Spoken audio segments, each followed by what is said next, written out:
سلام، خیلی خوش اومدین به یک ویدیو دیگه از کانال یوتیوب من. امیدوارم که سال خیلی خوبی رو شروع کرده باشیم و سال نو رو به همتون تبریک میگم و امیدوارم که امسال سالی باشه که ما تمام قدم ها و هدف گذاریامون رو بذاریم برای اینکه برسیم به اون نتیجه‌ای که از علایقمون و از تمام کارهایی که قرار انجام بدیم به دست بیاریم و بشه همون سالی که همیشه دوست داشتیم تجربهش بکنیم. تصمیم گرفتم اولین ویدیویی که در سال جدید آپلود میکنم براتون یکی از چالش های همیشگی باشه که ما هممون تجربهش میکنیم. اینکه فلان کار رو میخوام انجام بدم، حالا از شنبه شروع میکنم، از سال جدید شروع میکنم، از فلان روز شروع میکنم، یا احتمالا اینو هممون تجربه کردیم که یه دفتر و پلنر رو سررسید سال نو رو برمیداریم، صفحه اولش یک سری هدف گذاری ها مینویسیم و بعدش میریم سراغ کار و زندگی روتین و روزمره‌مون و دیگه کاری نداریم تا انتهای سال که باز میکنیم و میبینیم که ما چقدر کارایی میخواستیم انجام بدیم که هیچ کدوم انجام ندادیم. و من میخوام توی این ویدیو برنامه ریزی کردن و هدف گذاری هایی که میتونیم بهش برسیم رو با هم دیگه یاد بگیریم و برنامه ریزی درست و چشم انداز 3 ماهه رو برای خودمون طراحی بکنیم.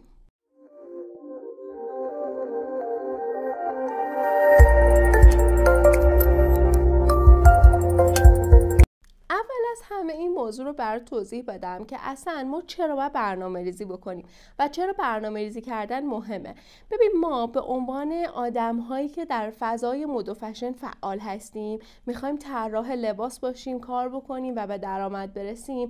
اگر برنامه ریزی، مدیریت زمان، هدف گذاری درست اینا رو بلد نباشیم، واقعا مدیریت کردن شرایطمون برامون سخت میشه، چون حجم کاری ما حجم کاری زیادیه. پس ما نیاز داریم به برنامه ریزی. علاوه بر این، ما وقتی میخوایم یه کاری رو انجام بدیم، زمانی ما میتونیم واقعا به اون نتیجه دلخواه برسیم که بتونیم نسبت بهش برنامه ریزی بکنیم. و من میخوام توی این ویدیو برات به صورت کامل توضیح بدم که اگر من میخوام یک برنامه ریزی داشته باشم، این برنامه چه ویژگی هایی باید داشته باشه. برنامه ریزی و هدف گذاری با آرزو کردن و خیال پردازی فرق میکنه.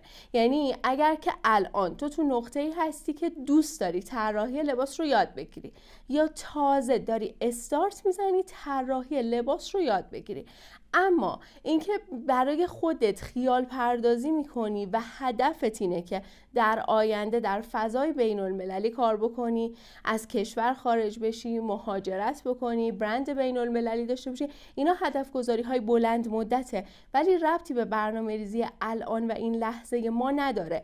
چون در شرایطی که من الان برای چیزی که چندین سال دیگه بهش میرسم برنامه ریزی میکنم، این یه جورایی میشه آرزو کردن و خیال پردازی، و چون تو به دست نمیاری این نتیجه رو به سرعت، از اون برنامه ریزی هم دست میکشی، میذاریش کنار. اما برنامه ریزی باید چطوری باشه؟ اول از همه ما باید یاد بگیریم که برای چه چیزی برنامه ریزی میکنیم. پس اول ما باید تعیین هدف بکنیم. آقا هدف شما چیه؟ طراحی لباس رو بلدی یا بلد نیستی؟ برای این سوال، برای اینکه بدونی واقعا بلدی یا نه، باید به این سوال جواب بدی. از طراحی لباس به درآمد رسیدی یا نرسیدی؟ ببین، اینکه شما کلاس طراحی کردن بری، فیگور کشیدن یاد بگیری، نقاشی کشیدن یاد بگیری، یا مثلا لباس‌های برندهای دیگر رو تصویرسازی بکنی، به هیچ عنوان اسمش طراحی لباس نیست. اگر شما تا به امروز از طراحی لباس به درآمد نرسیدی، اگر این همه تمرین میکنی، طراحی میکنی، حتی یک نفر از اطرافیان خودت نیومده بگه چقدر این طرح خوشگله، یه دونه لباس برای من طراحی میکنی، این لباس رو برای من اجرا میکنی، یا من میخوام فلان جا برم، تو میای به من بگی من چه لباسی بپوشم، اگر همچین بازخوردی حتی از آدمهای اطرافت نداری، یعنی کار شما در حد خوب نیستش و شما باید یاد بگیری. پس اگر اگر طراحی لباس رو بلدی که خب هیچی، جلوتر با هم یاد میگیریم چطور برای ارتقای کارت برنامه‌ریزی بکنی، ولی اگه تا حالا به درآمد نرسیدی، نمیدونی باید چجوری کار بکنی، اصلا از کجا پول در بیاری و چطوری پروژه جذب بکنی و هزار تا سوال دیگه که در حوزه کسب و کار هست و ربطی به این ویدیو نداره، حالا تو ویدیوهای بعدی راجبش با هم صحبت میکنیم، باید تو نقطه‌ای قرار بگیری که اول از همه طراحی لباس رو یاد بگیری. پس هدفم رو تعیین کردم. پس الان توی سررسید سال نوت اول یک هدفی که تو 3 ماه آینده میخوای بهش برسی رو برای خودت بنویس. حالا که هدفمون رو تعیین کردیم، اصلا باید بدونیم که برنامه ریزی که انجام میدیم چه ویژگی باید داشته باشه. مهمترین ویژگی یک برنامه‌ای که ما بتونیم انجامش بدیم، ازش به نتیجه برسیم و واقعاً حقیقی باشه، رویا پردازانه نباشه و واقع بینانه باشه، یک برنامه‌ریزی اسمارته. برنامه‌ریزی اسمارت یعنی چی؟ هر کدوم از این کلماتی که در اسمارت هستش یک مفهومی داره، ولی اینکه اول از همه برنامه‌ریزی ما باید هدف مشخص داشته باشه که خب چند دقیقه پیش ما هدفمون رو مشخص کردیم. ویژگی دوم در برنامه‌ریزی ما اینه که باید قابل اندازه‌گیری باشه. ببین یه برگه، یه دفتر بذار همین الان جلوی دستت و همگام با اینکه من دارم میگم فعال باش، بنویس، مشخص کن. هدفتو نوشتی، اوکی، قابل اندازه‌گیری باشه.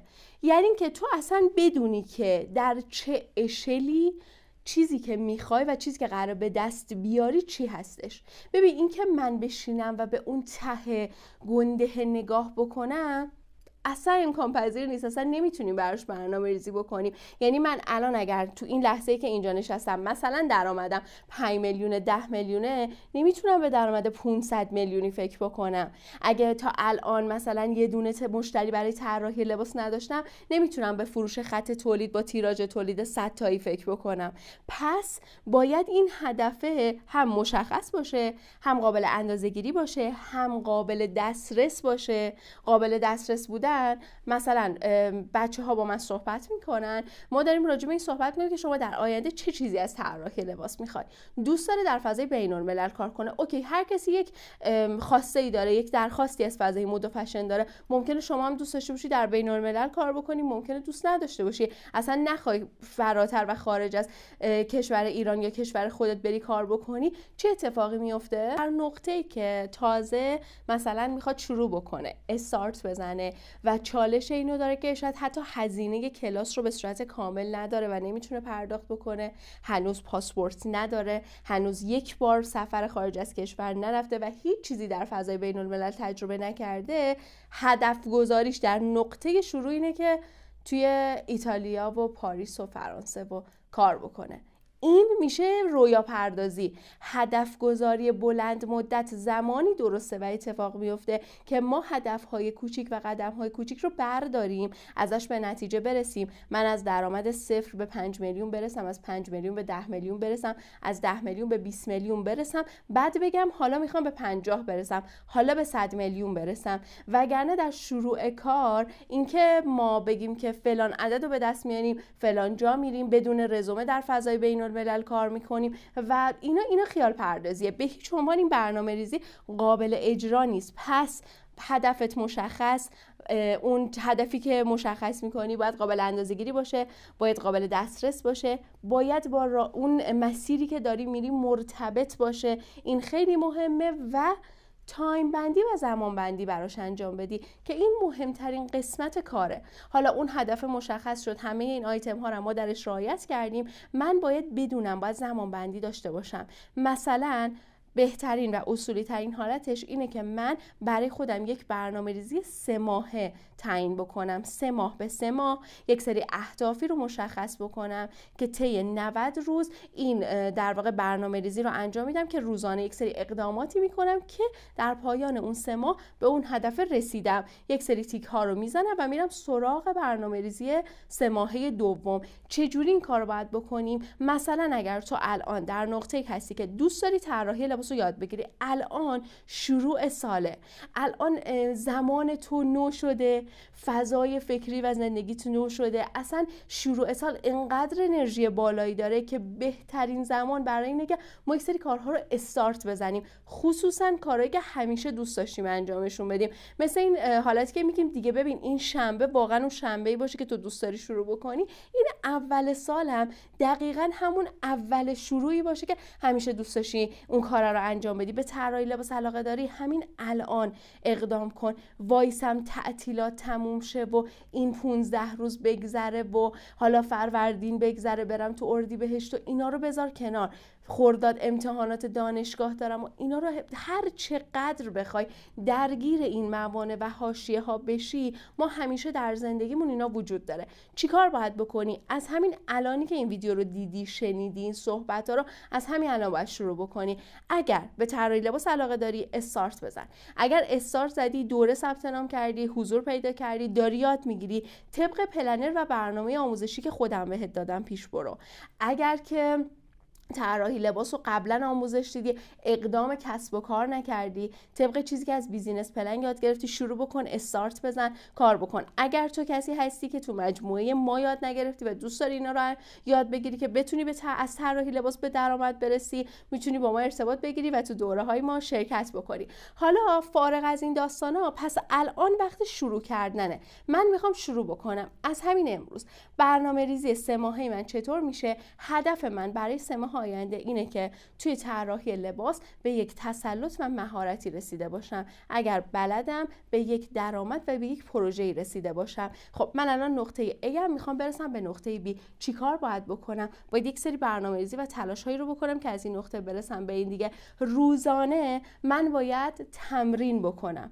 روزانه باید درگیر فضایی باشم که یک طراح لباس توی اون فضا رشد میکنه. ریسرچ انجام بدم، تمریناتم رو انجام بدم. تمرین طراحی لباس فارغ از فیگور کشیدن و نقاشی کردن ها. به این نکته دقت بکن. تمرین بکنم، یک کانسپتی رو انتخاب بکنم، سعی بکنم برای خودم یک کالکشن طراحی بکنم، یک لباسی طراحی بکنم برای خودم به اجرا برسونم. حالا خودم خیاطی بلدم اجرا کنم، نبدم کسی برام اجرا بکنه. توی پایان این 3 ماه من میام نگاه میکنم، میبینم از نقطه‌ای که من هیچ اقدامی نمی‌کردم و هیچی بلد نبودم، یک دوره آموزشی مثلا گذروندم، یک سری تمرینات کردم، 100 تا نمونه تمرین طراحی دارم، یک کانسپت انتخاب کردم، یک کالکشن 12 طرحه دارم، 2 تا لباس طراحی کردم برای خودم دوختم. و حالا این یعنی من بعد از این 3 ماه یک حرفی برای گفتن دارم در این فضا، یک چیزی برای ارائه به همون اطرافیانی که منو میبینن دارم. تو حساب کن، همین الان با خودت حساب کن، اگر 3 ماه دیگه تو این نتایج رو به دست آورده باشی، چقدر روی اعتماد به نفست برای کار کردن و برای اقدام کردن تأثیر میذاره.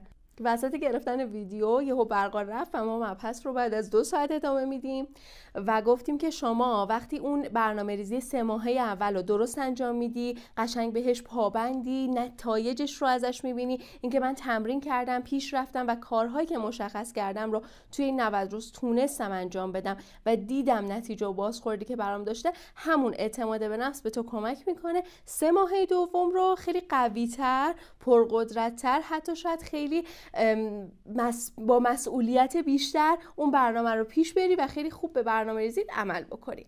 اما حالا یه چند تا تکنیکی میخوام بهت بگم که به برنامه‌ریزیت کمک میکنه که بتونی بهتر هم برنامه‌ریزی بکنی، هم بهتر بهش عمل بکنی. اول اینکه حتما شما به عنوان کسی که میخواین برنامه ریزی داشته باشین، باید یک پلنر داشته باشین. پلنری که روز به روز مشخص باشه که چه کارهایی میکنین و اصلا از روز قبل یا هفتگی برای خودتون برنامه ریزی کرده باشین که هر روز اختصاص میدین به چه کارهایی. شاید شما یک روز کلاس خاصی داشته باشین، شاید ساعتهای خاصی درگیر موضوعات متفاوت باشین. شما باید اینا رو بنویسین که بر اساس حالا تایم هایی که میمونه برای کارهایی که میخواین، هدف جدید گذاشتین، تعیین کردین، یک سری برنامه رو در واقع تعیین بکنید که انجام بدین. پس اول از همه حتما به عنوان هدیه سال نو به خودتون یک پلنر هدیه بدین. موضوع دوم، یک تودو لیست داشته باشین که کوچیکه و تو کیفه که همیشه برنامه‌های روزانه و کارهایی که در طول روز باید بکنید و توی اون بنویسید. ببین اصلا مهم نیست چه کاری میخوای بکنی. خب حتی اگر میخوای با دوستت بری بیرون، میخوای بری کافه، میخوای کتاب بخونی، هر کاری که برنامه‌ت توی امروز انجام بدی، میخوای بری دانشگاه، کلاس داری، هر اتفاقی که قرار بیفته، وقتی شما یاد میگیرین که برنامه ریزی هر روز و کارهایی که موظفین هر روز انجام بدین رو توی یک لیست بنویسین و این همیشه همراهتون باشه و از شب قبل یه بار روی اینو نگاه بکنید، ذهن شما میدونه که فردا قراره چیکار بکنی و اول صبح وقتی اینو ورق میزنی میدونی که امروز باید چیکار بکنی. حتما این تو دو لیست هم داشته باشین. یه سری اپلیکیشن ها توی گوشی میتونین بذارین که مدت زمانی که شما مثلا توی اینستاگرام میچرخین، توی یوتیوب میچرخین، کارهای متفاوت میکنین، اینا رو کنترل بکنه که تایمتون رو از دست ندین و این به زمان بندیتون کمک میکنه. و یه موضوع روش دیگه که خیلی بهتون کمک میکنه، هم تمرکز زیادی موقع انجام دادن کار داشته باشین، هم به راحتی بتونین زمان بندی کنید و طبق برنامه پیش برین، انجام دادن کارامون بر سر روش پومودورو هستش. یعنی من یک باکس 2 ساعته تعریف میکنم برای انجام کارهام. ما اگر کارمون کلا بیشتر از 2 ساعت طول بکشه و بینش استراحت نکنیم، نمیتونیم دیگه تمرکزمون رو به خوبی روی اون کار بذاریم. روش پومودورو میگه تو همون 2 ساعتی که انتخاب کردی 25 دقیقه کار میکنی، 5 دقیقه تنفس عمیق، چشاتو میبندی، یه ذره از اون فضا فاصله میگیری، یا آبی میخوری و یا مثلا یه لحظه بلند میشینی و مجددا 25 دقیقه دوم، مجددا 25 دقیقه بعدی تا این باکس 2 ساعته طی میشه و تو 5 دقیقه بینشون یه تنفسی انجام دادی. تمرکزت روی اون کار خیلی بالا میمونه، زمان بندی دستت میمونه. 2 ساعت هم که تمام میشه، بین 1 تا نیم ساعت بین هر کاری حتما باید استراحت بکنین. حالا باز این زمان بندی و برنامه‌ریزی به نسبت اینکه شما چه کاری دارین انجام میدین متفاوته، ولی این یک تکنیک برای افزایش تمرکزه. حالا شما ممکنه که دانش آموز باشین، ممکنه دانشجو باشین، ممکنه خانه‌دار باشین، ممکنه که توی هر پوزیشن شغلی باشین، ولی میتونین از این تکنیک استفاده بکنین و به تمرکزتون کمک بکنین. به نظر من برنامه ریزی یکی از مهمترین کارها و اقداماتیه که شما باید توی زندگیتون انجام بدین، چون به شدت به رشد فردی شما و به اینکه کارها با به میل شما پیش بره کمک میکنه. ما هیچ آدم موفقی رو نداریم که آدم برنامه ریزی نباشه، آدمی که نباشه که مدیریت زمان نداره. اصلا موفقیت و بی‌نظم بودن در یک جا با هم دیگه جا نمیشه. پس شما لطفاً دونه به دونه روی مهارت‌ها و کارهایی که کمک میکنه رشد فردی و شخصیتی داشته باشین کار بکنین و ببینین این چقدر در فضای کاری، حرفه‌ای و زندگی شما تاثیر مثبت میذاره. به خاطر همینم دوست داشتم اولین ویدیوی سال جدیدمون برنامه‌ریزی باشه. حالا ازت میخوام اول حتما کانال منو سابسکرایب بکنی و توی کامنت ها برام بنویس که دوست داری راجع به چه موضوعاتی ما بیشتر با هم دیگه صحبت بکنیم، از لایف استایل یک طراح لباس یا کارهایی که انجام میده، هر چیزی که به نظر تو خیلی جذابه و تو فکر میکنی و دوست داری راجعش با هم صحبت بکنیم بهم بگو تا ویدیوهای بعدی مد نظر شما باشه. هر موضوعی که شما دوست دارین. خیلی دوستتون دارم. مرسی که این ویدیو رو نگاه کردین. نظراتتون رو بنویسین و از یادت نره که منو هم تو اینستاگرام هم تو کانال یوتیوب دنبال بکنین.